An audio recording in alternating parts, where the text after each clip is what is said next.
repart dans les années 60-70. 60-70. François de Roubaix. Je dois être le deuxième plus grand fan de François de Roubaix Après sur moi. Terre.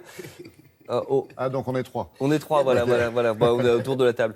Je vous en parle parce qu'il y a un magnifique, c'est plus qu'un documentaire, c'est quasiment le meilleur de François de Roubaix qui sort en DVD. Voilà, c'est-à-dire avec des extraits, c'est vraiment une plongée dans l'univers de François de Roubaix avec des extraits de films, avec des interviews, avec surtout des courts-métrages, parce qu'il était réalisateur. En plus d'avoir inventé la musique électronique, le home studio, et d'avoir bidouillé un tas de trucs incroyables.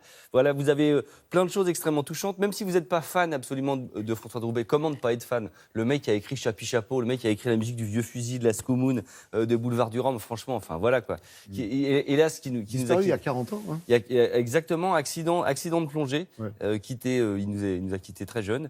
C'est vraiment un remarquable documentaire parce que ça vous permet de comprendre vraiment qui était François de Roubaix. Donc il y a Patricia et Benjamin, ses enfants, qui ont participé à tout ça. Et moi, j'avais envie de rentrer dans la musique de François de Roubaix pour vous expliquer pourquoi ces petites mélodies étaient aussi attachantes. Je cède la parole à quelqu'un qui, comme d'habitude, Qui a beaucoup de style. qui a Alors, beaucoup qui a d'élégance, vraiment un qui est talent. assez frais, Ah voire oui, un oui, peu oui. glam même. Complètement.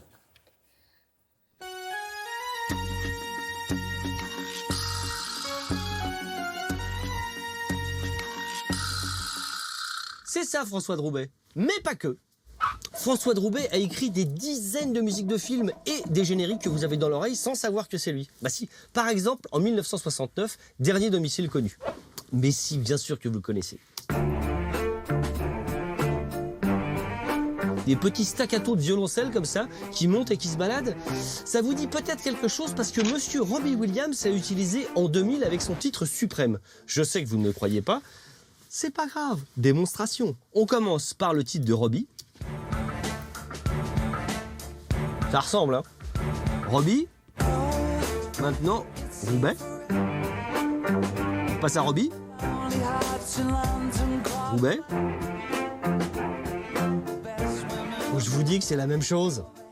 Mais n'accusons pas Robbie Williams, mais non. Parce qu'avant Robbie Williams, des rappeurs ont emprunté le même extrait de François de Roubaix. Bah si. Prenez par exemple Missy Elliott. Missy Missy, c'est ma meilleure vanne.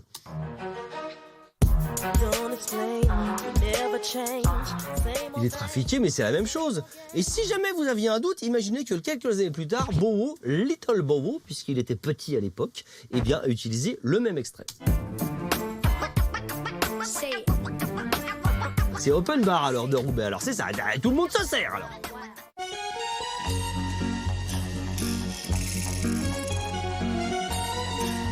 C'est ça François de Roubaix, le génie de ces petites mélodies qui vous rentrent dans la tête. Mais le mec est aussi fort pour inventer des trucs, par exemple le home studio. Mais oui, rue de Courcelles à Paris, il avait des magnétos qu'il accélérait, ralentissait, il jouait avec des synthés, il faisait tout lui-même, quasiment l'inventeur du home studio.